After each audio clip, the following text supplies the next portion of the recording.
하나님의 말씀으로 출발! 오늘 하나님의 말씀은 신명기 17장 15절 말씀입니다. 반드시 네 하나님 여호와께서 택하신 자를 내 위에 왕으로 세울 것이요 내 위에 왕을 세우려면 내 형제 중에서 한 사람으로 할 것이요 내 형제 아닌 타국인을 내 위에 세우지 말 것이며. 아멘.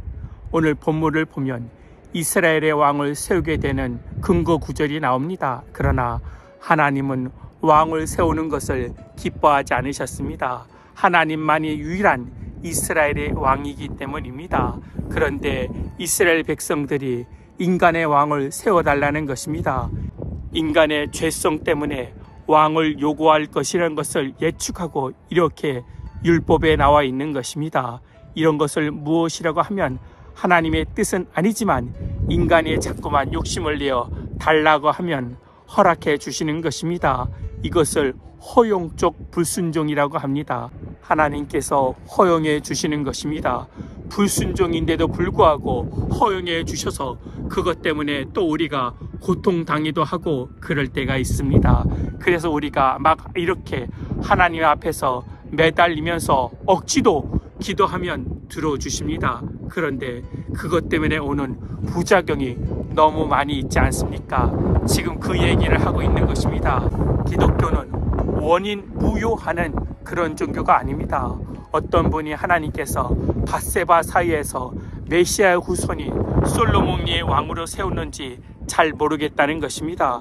죄를 짓는데 회개하고 난 다음에 하나님께서 그걸 없애버리는 것이 아니라 그 위에 새로운 은혜를 부어주시는 것입니다. 그리고 야곱도 그랬습니다.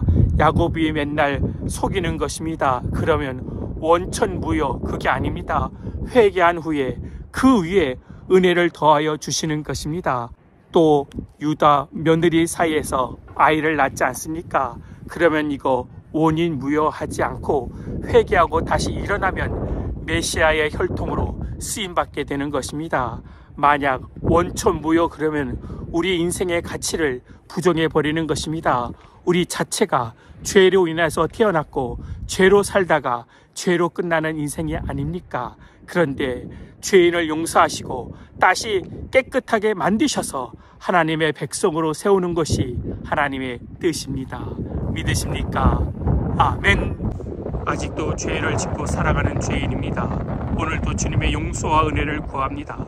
그래서 넘어진 자에서 멈추는 자가 아니라 회개하여 일어나 주님께 나가 야곱에서 이스라엘로 살아가게 하여 주시옵소서. 주 예수 그리스도의 이름으로 기도하옵나이다. 아멘.